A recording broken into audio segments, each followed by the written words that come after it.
Naomba kuwasalimu nyote katika jina la Yesu Kristo. Hamjambo. Hamjambo tena. Bwana Yesu asifiwe. Asante, ninawakaribisheni nyote katika ibada ya leo. Mjihisi mahali ambapo panastahili chini ya miguu yake Mungu katika jina la Yesu. Naomba tuingie katika neno la Mungu in the book of Ephesians chapter 4 and verse 1.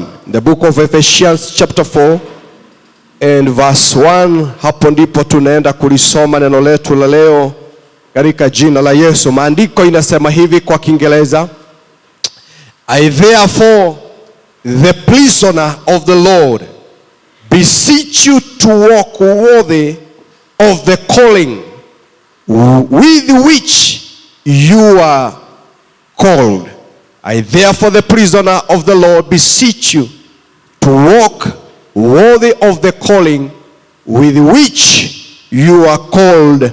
Tupe na Kiswahili ikiwezekana. Mungu Baba, twaomba utunenee mchana wa leo.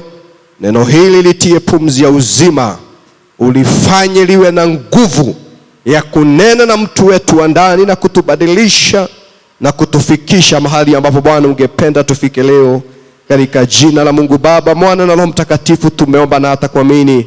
Zote tuseme amina. Basi mimi niliyemfungwa kwa kuwa namtumikia Bwana, na wasihi muishi maisha yanayostahili wito mlioitwa. Basi mimi niliyemfungwa kwa kuwa namtumikia Bwana, na wasihi muishi maisha yanayostahili wito mlioitwa. Jina la Bwana wetu lipewe sifa. Mchana wa leo ninaendelea na ujumbe nilioanzisha Jumapili iliyopita but one, ambao niliuita the calling of God, mwito wa Mungu, lakini na subtopic ambao ninauita to live a life worthy a calling of God in your life, kuishi kulingana na mwito wa Mungu juu ya maisha yako, kuishi kulingana na mwito wa Mungu ulio juu ya maisha yako. Tuliona ya kwamba sisi wote Mungu ametuita. Sisi tumeitwa na Mungu, na tukaona ya kwamba tumeitwa kutoka mahali ambapo sisi kama mwanadamu tulijipeleka. Maana kwanza kuna mahali ambapo Mungu mwenyewe alituweka. Kuna mahali ambapo Mungu mwenyewe alihitaji tuwe, lakini kwa sababu ya mambo mengi yaliyotendeka na yametendeka katika maisha ya mtu tangia mwanzo, mwanadamu hajakuwa mahali ambapo Mungu angependa awe. Lakini Mungu, ni kwa sababu yeye ni Mungu, na kusudi lake ama makusudi ya Mungu juu yetu hayawezi yakazuiliwa na jambo lolote. Bado Mungu ameturudia na kutukuta mahali pale na kutuita ili atupeleke mahali ambapo yeye angependa tuwe, na tufanyike kile ambacho Mungu angependa tufanyike.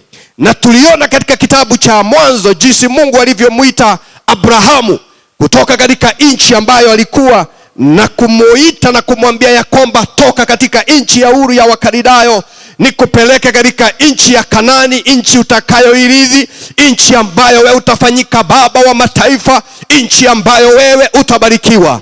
Na tukasema ya kwamba kila mmoja wetu tumeitwa na Mungu akiwa na makusudi na malengo ya kutupeleka mahali ambapo ni petu. Na kwa hivyo tuliona mambo kadhaa ambayo mwito wa Mungu unafanya katika maisha yetu, na tukaona ya kwamba mwito, jambo la kwanza, unatutoa mahali ambapo tumejipeleka na unatupeleka mahali ambapo Mungu angependa tuishi. Na pia tukaona ya kwamba mwito wa Mungu unatutenganisha na mambo yetu na watu wetu na vitu vyetu na kutuunganisha na Mungu na mambo ya Mungu. Na tuliona mambo mengi kuhusu mwito, na pia tukaona ya kwamba wakati mwingine tunasahau ya kwamba kuna mwito juu ya maisha yetu. Na nikasema ya kwamba mito ni mara mbili. Mwito wa kwanza, zote Mungu ametuita ili kwamba tuende juu mbinguni, ili kwamba parapanda na dunia hii itakapofika mwisho tuishi pamoja na yeye. Na pia tumeitwa ili tutimize makusudi ya Mungu katika maisha haya katika jina la Yesu. Na leo ningetangulia na kusema ya kwamba mwito ni safari. A calling is a journey.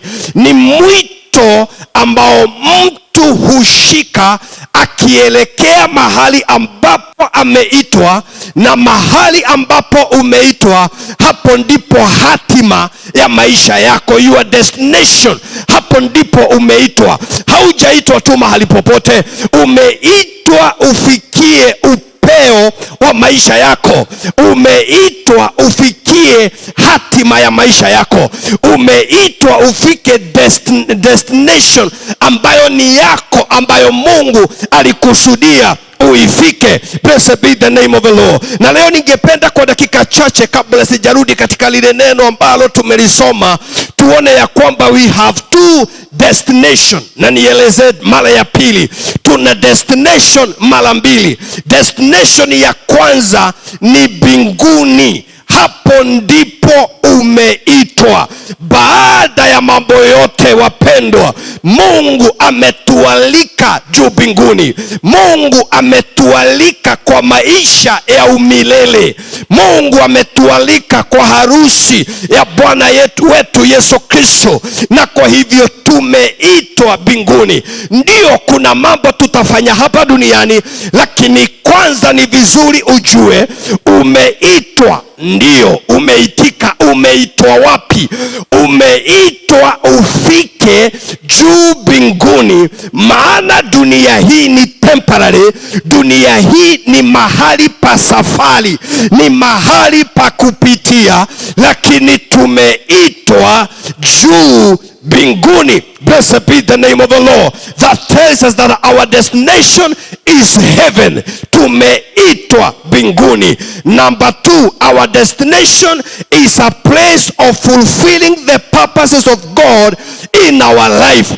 Destination ya pili ni kufika mahali pa kutimiza makusudi ya Mungu juu ya maisha yako. Nisikie, ndio tumeitwa juu mbinguni, lakini kabla hatujafika kule juu mbinguni, pia kuna mahali pengine Mungu anataka tufike kwanza, ili baadaye sasa twende mbinguni. Nao mahali pale ni mahali pa kufika, pa kutimiza makusudi yako. Na tunaona vizuri katika kitabu cha Matendo ya Mitume 9 na mstari wa 36 ikisema kwamba baada ya Daudi kutimiza kusudi la Mungu katika maisha yake, after David had served the purposes of God in his generation, he died. Blessed be the name of the Lord. Kwa hivyo Daudi alipoitwa akiwa kijana mdogo, Mungu alikuwa amemuita ili amfikishe mahali ambapo atatimiza kusudi la Mungu katika maisha yake. Na tunaona Daudi alikuwa ameitwa kama mfalme wa Israeli. Tunaona Daudi alikuwa ameitwa as a warrior, mpiganaji vita. Na tunaona alipomaliza kazi hiyo, in other words, tunaona Daudi alifika hatima ya maisha yake. Tunaona Daudi alifika destination yake, maana alilitimiza kusudi la Mungu katika maisha yake. Kwa hivyo mito ni miwili na tumeitwa mahali mara mbili. Jambo la kwanza, mwito mkubwa ni mwito wa kwenda juu mbinguni. Mwito wa pili ni mwito wa kuishi dunia mpaka utimize ama utumikie kusudi la Mungu kabisa. Na unapotimiza kusudi la Mungu kabisa ambalo alikuumbia, basi tunaweza sema amefika hatima yake. Tunaona mtu mmoja ambaye anaitwa Simeoni, ambaye alimpokea Yesu kanisani alipoletwa na wazazi wake. Maandiko inasema Simeoni alipompokea Yesu na akamdedicate mikononi mwake, alisema basi sasa mtumishi wako Mungu anaweza kufa. Sasa mimi hata nikiaga nimefika mwisho, maana nimeona Mwokozi. Maana Simeoni alikuwa ni mtu wa Mungu aliyekuwa amewekwa katika kizazi kile, ili ya kwamba amuashe in the Savior, ili kwamba amdedicate atakaye kuwa Mwokozi wa dunia. Na alipompokea akasema sasa hata nikifa sina lingine. Hii ndio ilikuwa hatima yangu, hii ndio ilikuwa mwito wangu, kwamba huyo the high priest ambaye ni kuhani kubwa nimpokee katika madhabahu. Nikisha mpokea yeye aendeleze kazi, yeye amalizie kazi. Hivyo ni kusema mpendwa, kama haujafika mahali pa kutimiza kusudi la Mungu katika maisha yako, bado haujafika hatima. Kama hautafika mbinguni, haujafika hatima. Hivyo ni kusema nini? Tumeitwa na Mungu tufike juu mbinguni, lakini kabla hatujafika mbinguni tutimize kusudi la Mungu kabisa, kiasi ya kwamba sasa hata wewe mwenyewe unaweza sema ona leo igekwa nedeketie wira. Blessed be the name of the Lord. Sikia, leo tunajifundisha ama ninanena kuhusu kuishi kulingana na mwito ambao umeitwa nao. Paulo anashauri kanisa la Waefeso na anawaambia, wapendwa, ninawasihi mimi niliyemfungwa. Maana hii ni barua, kitabu cha Waefeso ni nakala ambayo Paulo aliandika akiwa katika kifungo, akiwa jela. Maana hangeweza kuwafikia moja kwa moja awahubirie. Alikuwa anachukua kalamu na daftari, anaandika, kisha anaituma, na hii ndiyo barua. Na anawaambia kanisa hili la Waefeso, munajua mumeitwa mbinguni, munajua kuna kitu mumeitwa mutimize. Ninawaomba sasa na ninawasihi sasa mutembee na muishi kulingana na mwito ambao mumeitwa nao. Blessed be the name of the Lord. Listen to me and listen to me, good church. Kama hautaishi kulingana na mwito ambao umeitwa nao, inaweza kuwa vingumu zaidi wewe kufika destination ambayo umeitwa. Kile ambacho kinakusaidia wewe utimize mwito wa Mungu kwa kufika hapo hatima, kwa kufika mbinguni, kwa kufika mahali pa kutimiza kusudi la Mungu, ni jinsi ambavyo unatembea na unaishi. Bwana wetu apewe sifa. Na sasa anawaambia hawa Waefeso, kumbukeni mumeitwa, na kwa sababu mumeitwa ili mutimilize mwito wenu, itabidi mtembee kulingana na mwito ambao mumeitwa nao. Maana wapendwa, nisikie, kama utaishi kando kulingana na mwito, kama umeitiwa kufanya jambo hili na baadaye ukaishi namna ya nikana kwamba umeitiwa jambo lingine tofauti, itakuwa ni vingumu wewe kutimiza ule mwito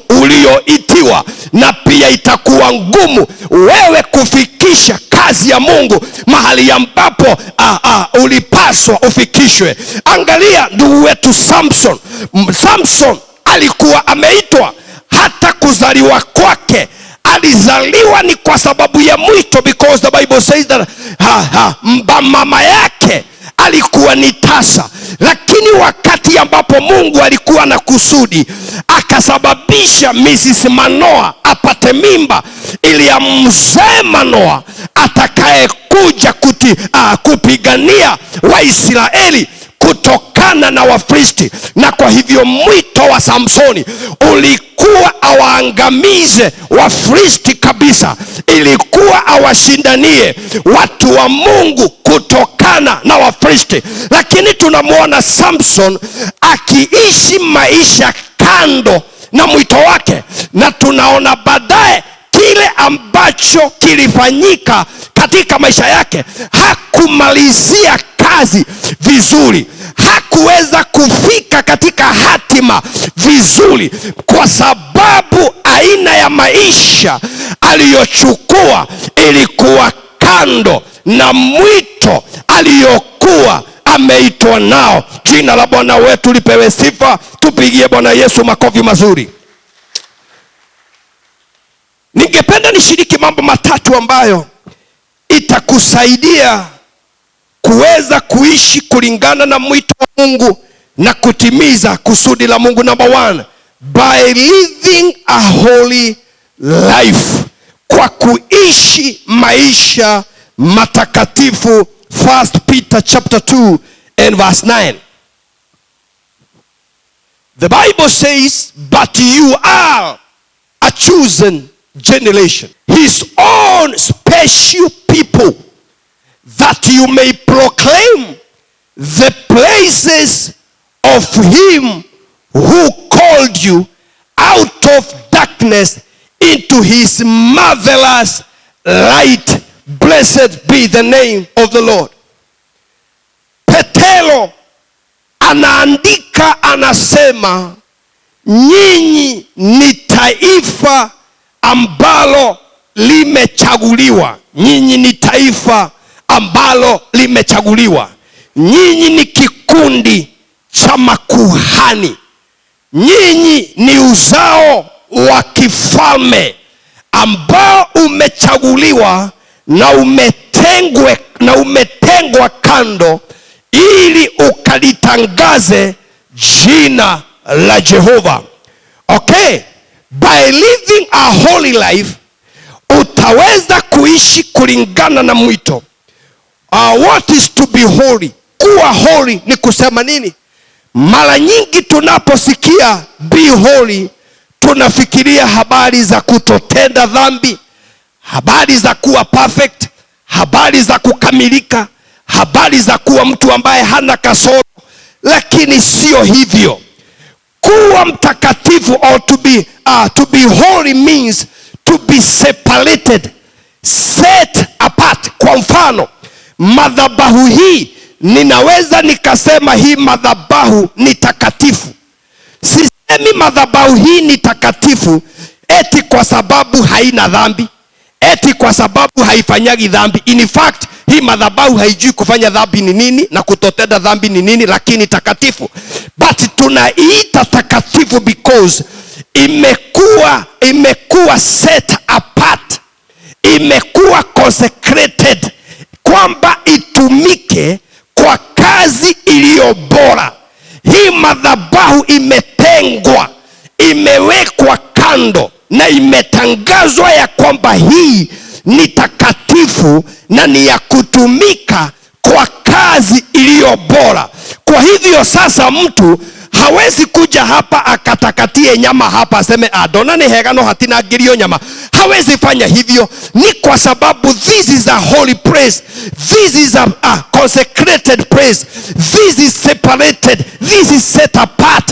Imetengwa, imewekwa kando. Hivyo ni kusema hii ni takatifu. Blessed be the name of the Lord. Nasi wapendwa, tulipomwamini Yesu Kristo, tulitengwa, tuliwekwa wakfu. Si kusema kwamba hatuna kasoro, si kusema kwamba sisi ni perfect, si kusema kwamba tumekamilika, lakini tumefanywa watakatifu kwa njia ya kutengwa. Na diposa maandiko inatuita taifa teule, kwamba tumeteuliwa, tunaitwa taifa ambalo limechaguliwa. Ulichaguliwa miongoni mwa watu wengi, ni kwa sababu ya mwito wa Mungu juu ya maisha yako. Na hivyo wapendwa, ili sasa uweze kufika hatima mahali ambapo uliitwa, inahitaji uishi kulingana na mwito wako, na kuishi kulingana na mwito wako ni kuendelea maintain that holiness. Ili hii madhabahu iendelee kusafa hapa kama altari, itabidi ibakie hapa bila kufanya kazi nyingine. Hivyo na wewe na mimi tumetengwa, na sasa inatubidi tuishi kulingana na mwito wetu. Tuishi kwa maisha ya kujitenga, tuishi maisha ya kujitakaza, tuishi maisha ya kujiweka kando na mambo ya dunia. Blessed be the name of the Lord. Ukiangalia in the book of Daniel chapter 1 and verse 8, tupatie pale kwa haraka, tunaona mtu mmoja ambaye aliishi maisha kulingana na mwito wake. The Bible says, but Daniel purposed in his heart that he will not defile himself with the portion of the king's delicacies, nor with the wine which he drank. Therefore he requested the chief of the eunuch that he might not defile himself. Blessed be the name of the Lord. Tunamuona kijana hapa anaitwa Danieli, na Danieli hata ingawaje alikuwa ni mmoja wa vijana waliochukuliwa mateka na wakapelekwa Babiloni. Babiloni hawakujua Mungu wa Ibrahimu, Isaka na Yakobo. Aidha hawakumuinamia, waliinamia Mungu wa mfalme Nebukadnezar, Mungu wa Bali. Maandiko inasema kulikuwa kuna mwito wa Mungu katika maisha ya Danieli, na Danieli alijua vizuri kwamba mimi nimeitwa na Mungu ili kwamba hata ingawaje niko katika nchi ya ugeni, nitimize kusudi la Mungu hapa Babiloni. Na maandiko inasema mfalme akatangaza ya kwamba watu wote wainamie miungu yake. Na pia maandiko inasema, akasema nichaguliwe vijana wenye nguvu, wenye umbo safi na wenye sura nzuri, waje wanitumikie. Na Danieli akachukuliwa akapelekwa katika nyumba ya mfalme. Mfalme akaagiza akasema, kila kijana aliyekuja hapa ni lazima kila siku ale nyama ambazo zimechinjwa hapa. Na zile nyama hazikuwa tu nyama, ni nyama ambazo zilikuwa zinatolewa dhabihu miungu yao. Na kwa hivyo hawa vijana wakaamrishwa kwamba ni lazima wale zile nyama. Jambo la pili, ni lazima wanywe pombe ambayo ilikuwa inasafiwa katika nyumba ya mfalme. But maandiko inasema wakati ambapo Danieli alisikia habari na maagizo ambayo mfalme ameagiza, maandiko inasema Danieli akaazimu, he purposed in his heart kwamba mimi sitajinajisi, sitajichanganya na nyama za mfalme, sitajichanganya na pombe ya mfalme, sitajichanganya na vitu vya wafalme. Ni kwa nini? Mimi nina mwito wa Mungu juu ya maisha yangu. Mimi kuna mahali nimeitwa, na kama nitakunywa vitu hizi, nitadefile myself, nitajinajisi, nitajichafua. Na kwa hivyo Daudi, hata kama alikuwa mahali ambapo watu hamwamini Mungu, akaamua kuishi maisha kulingana na mwito wake. Blessed be the name of the Lord. Na tunamwona Danieli katikati ya ungumu, katikati ya matatizo, katikati ya execution. Danieli alitimiza kusudi la Mungu. Danieli alisababisha Mungu ajulikane Babiloni kwamba yeye ni Mungu. Kusudi la Danieli, mwito wa Danieli, hata kuitwa apelekwa Babiloni, alikuwa ameitwa ili adhihirishe Mungu wa Ibrahimu, Isaka na Yakobo kwamba ni Mungu mwenye nguvu. Hata wakati ambapo watu waliambiwa wainamie Bali, Danieli alikuwa ameitwa aonyeshane kwamba Bali si Mungu, kuna Mungu wa kweli, mpaka akatupwa katika shimo la simba. Simba hawakumkula, akatupwa kwenye tanuru la moto. Tanuru la moto halikumchoma, ili aonyeshe watu wa Babiloni kwamba kuna Mungu wa kweli anayeokoa, anayefanya mambo, anayetenda muujiza. That was the calling of Daniel. Blessed be the name of the Lord. Na alitimiza mwito huo. Nini kilimsaidia kutimiza mwito huo? Aliishi kulingana na mwito. Alitembea kulingana na mwito. Alimaintain utakatifu. Alijua mimi si ordinary kijana, mimi ni kijana aliyekuwa consecrated. Mimi ni kijana aliyekuwa set apart. Mimi ni kijana ambaye amewekwa wakfu ili nimudhihirishe Mungu. Na kwa hivyo akakataa mambo ya dunia. Listen to me my brother, wewe umeitwa na Mungu. Kuna mwito wa Mungu juu yako, ili utimize mwito huo, ili ufike hatima ya mahali umeitwa ufike pale, ni kwa njia ya kuishi maisha matakatifu.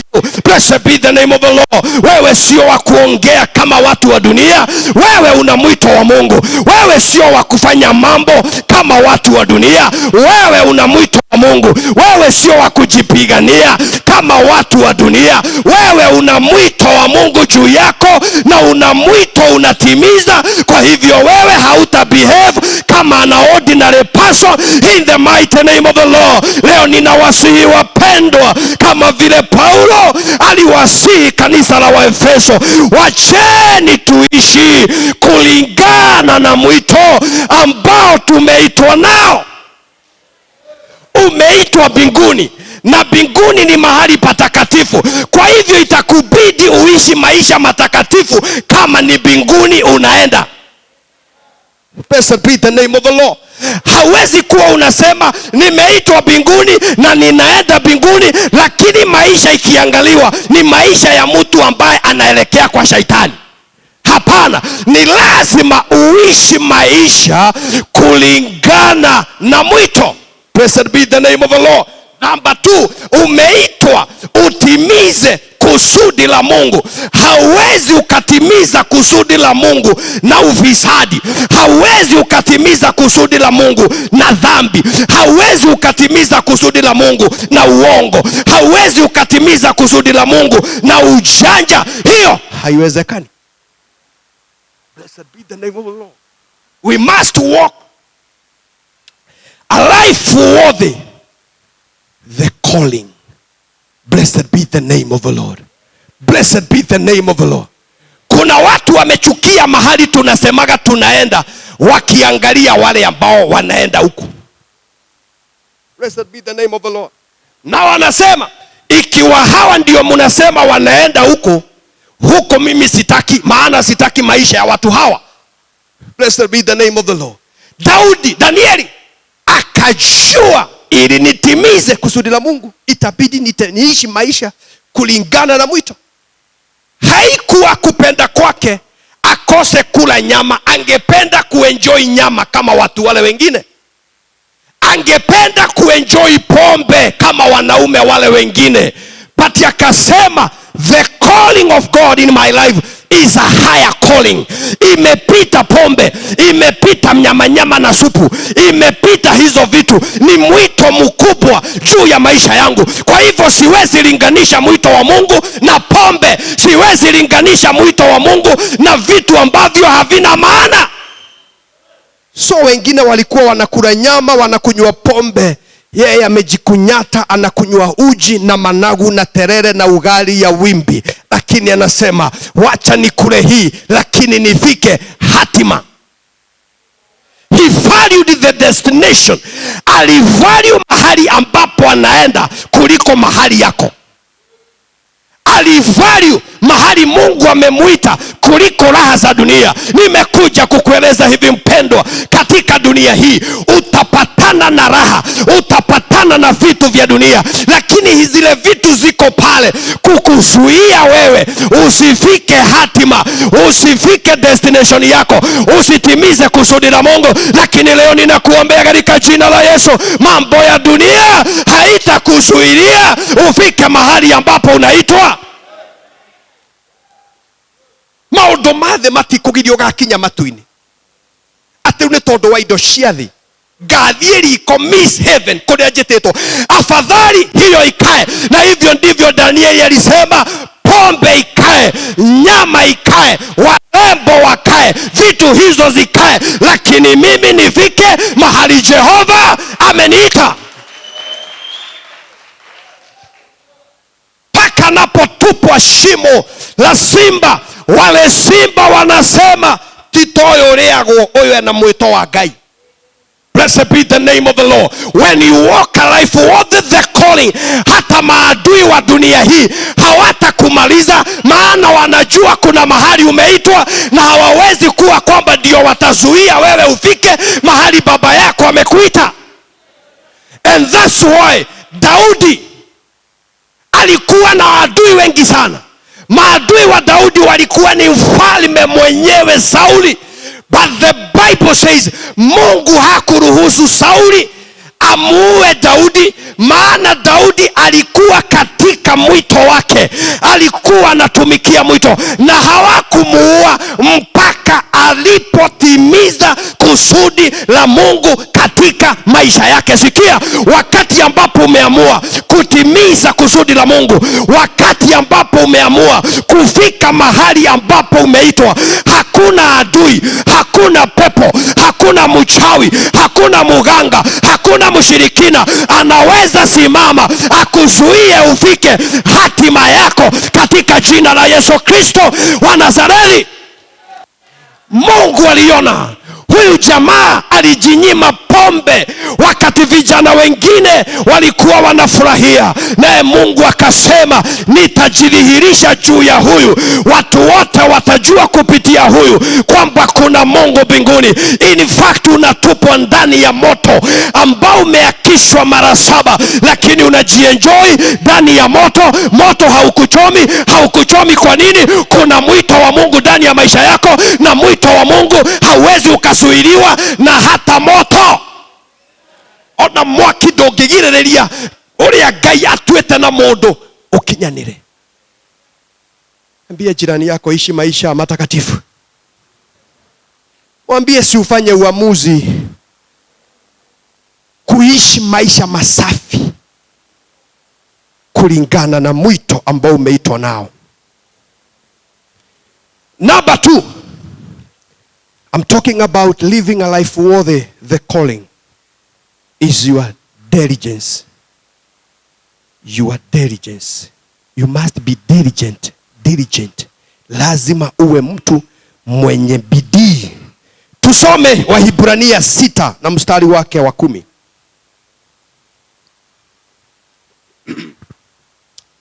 For God is not just to forget your work and your labor of love, which you have shown toward his name, in that you have ministered to the saints, and do minister, and we desire that each one of you show the same diligence to the full assurance of hope until the. Tuendelee na ukitutolea hiyo mataa itakuwa vizuri. That you do not become sluggish, but imitate those who through faith and patience inherit the promises. Blessed be the name of the Lord. Listen to me, church. Naongea kuhusu mwito wa Mungu na kuishi maisha kulingana na mwito. ili utimize mwito wa Mungu katika maisha yako, ni lazima uishi maisha ya mtu wa bidii. Blessed be the name of the Lord. Mwandishi huyu wa Hibrania anasema that you do not become sluggish. Usiwe mtu mlegevu, bali uwe mtu mwenye bidii ili uweze kulitimiza kusudi la Mungu katika maisha yako.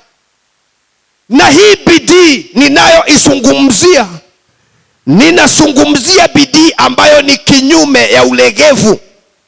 Watu wengi Mungu amewaita, lakini wamedelay kufika hatima ya maisha yao, ni kwa sababu ya ulegevu wao. Blessed be the name of the Lord. Ebu tupe Ecclesiastes chapter 9:10. Whatever your hands find to do, do it with your might. For there is no work, or device, or knowledge, or wisdom in the grave where you are going. Listen to me. Nimesema mito ni miwili. Kuna mwito wa kwanza wa kwenda juu mbinguni, ambao tunaenda juu mbinguni kupitia kufa na tunazikwa, baadaye tutafufuka. Huyu mwandishi anasema chochote mikono yako inapata kufanya, fanya kwa nguvu zote na uweza wote, ukijua mahali unaelekea kaburini hakuna kazi, hakuna kitu watu watafanya huko, hakuna lolote ambalo utafanya. In other words, maandiko inatuonyesha ya kwamba there is a matter of urgency katika ile mwito ambao tumeitwa. Umeitwa ufanye kile unafanya, na ufanye kwa haraka, maana wewe unapita na kuna mahali unaenda. Blessed be the name of the Lord. Ambia jirani yako, muthenya umwe ni ugakua, tondu no muhaka ukue nigetha riu ucoke uthi matu-ini. Na ti tene muno, miaka 100 ndiguthira, miaka 100 haitaisha kabla wewe haujadai. Unaona wengine hata hawambii majirani yao, maana wakisikia kifo wana na ucio akiri horo wama utaukini miaka 100 guku thi ndui nina 100 ithuĩ twĩ haha tutie nina. Bwana wetu apewe sifa. So listen to me. Hivyo ni kusema katika ule mwito umeitwa nao, inatakikana uchangamke, maana kuna mahali unaelekea na haukai sana, na ukifika pale hakuna kusema sikufanya kitu fulani, wacheni nirudi nifanye, ama nikiwa hapa kaburini wacheni niendelee kufanya. Utakapofika pale, either ulimaliza kazi ama haukumaliza, hiyo itakuwa ni full stop. Hivyo ni kusema nini, wapendwa? Lazima tuweke uvivu kando. Ambia jirani yako, lazima uweke uvivu kando. Blessed be the name of the Lord. Tupe Proverbs 12:24. Proverbs 12:24. The hand of the diligent will rule. The hand of the diligent will rule, but the lazy man will be put to forced labor. Blessed be the name of the Lord. Mikono ya mtu mwenye bidii itatawala, bali mtu mudhaifu mvivu, huyo atawekwa kwa nguvu kwa kazi ngumu. Blessed be the name of the Lord. Ni lazima wewe kabla sijakufa. Kwa hivyo wapendwa, ni lazima uwe na bidii katika mambo ya Mungu. Lazima uwe na bidii katika kutimiza lile kusudi ambalo Mungu amekuitia utimize. Blessed be the name of the Lord. Ukisoma in the book of Jeremiah chapter 48 and verse 10,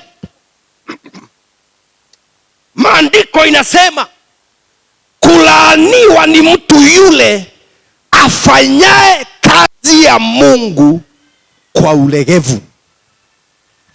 Kulaaniwa ni mtu yule afanyaye kazi ya Mungu kwa ulegevu. Ninasema nini wapendwa? Wewe umeitwa. Wewe umeitwa. Kuna mwito wa Mungu juu ya maisha yako. Kuna kitu mbingu inakugojea utimize. Wewe si kama watu hao wengine, wewe tofauti. So wewe hauwezi kuwa mtu wa kuamka saa 1:30, saa 2. Wewe sio mtu wa kuamka saa 3. Wewe sio mtu wa usingizi. Ni lazima utupe blanketi na useme mimi nimeitwa na kuna kitu ninapaswa nitimize. Uvivu lazima niweke kando. Ulegevu ni lazima niweke kando ili niweze kutimiza kusudi la Mungu. Wale watu wote successful waangalie. Mtu yeyote aliyefaulu katika biashara sio mtu goigoi. Mtu yeyote ambaye amefaulu katika uwanja wa siasa si mtu goigoi. Mtu yeyote ambaye amefaulu katika mambo yote ni mtu wa kuchangamka, ni mtu wa bidii. Blessed be the name of the Lord. Ninaomba Mungu awaachilie neema ya bidii katika maisha yetu. Blessed be the name of the Lord. Daudi anasema asubuhi na mapema nitalauka nikamtafute Mungu. Hiyo ndio ilikuwa maisha ya Daudi. Daudi anasema waliponiambia twende katika nyumba ya Mungu nilichangamka. That's why Daudi anatumikia kusudi la Mungu vizuri na anatumikia kizazi chake vizuri na anamaliza kwa wakati wake. Kwa wakati. Because listen to me. Siku zote, siku za kila mtu ambaye amezaliwa na mwanamke zimechorwa na zimewekewa laini. Na mahali laini imewekwa hautapitisha. Na hiyo sio hoja. Shida ni hii. Utakuwa umetimiza kusudi la Mungu kabla siku zako hazijaisha. Shida kubwa zaidi ambayo inaweza mkuta mwanadamu ni kuenda kabulini kabla hajatumikia kusudi la Mungu. Hiyo ndiyo huzuni kubwa zaidi. Mtu mmoja kaongea akasema, kama kuna mahali tajiri ni makaburini. Maana makaburi imelala potential, imelala uwezo ambao haukutumiwa. Maana mtu hakujua kwamba nimeitwa na sina muda wote achangamuke afanye kile aliitiwa afanye kabla jua lake halijatiwa giza. Sasa mimi nakuuliza, siku zako ni chache za kuishi dunia hii, na hii ulegevu yako utakuwa umetimiza kitu? Tondu mwendo wako ni mwendo wa kinyonga, mwendo kwa ihenya no hali in Africa viago utiko ihenya ria thuri ni kwengea wekenge no horo ni atiriri umenye ndugakue utari urahingia kana utari urakinya haria wendagwo ukinye tondu ni ugacokia. Hautaambia Mungu si ni wewe uliniua kabla sijatimiza. Mungu atakwambia mimi nilisema uchangamuke na ukue na bidii. Blessed be the name of the Lord. So listen to me. Hauna wakati wa kupoteza. Na ndeto ukarokaga kwene rucini thaa 2 thaa 8 wi kwene thaa 5 wi kwene. Wewe kuna kusudi la Mungu utatimiza. Blessed be the name of the Lord. Naja mbele zako Mungu wangu, nikiwa nazo heshima zote, ninakiri yale uyatendayo, hakika wewe ni mwema.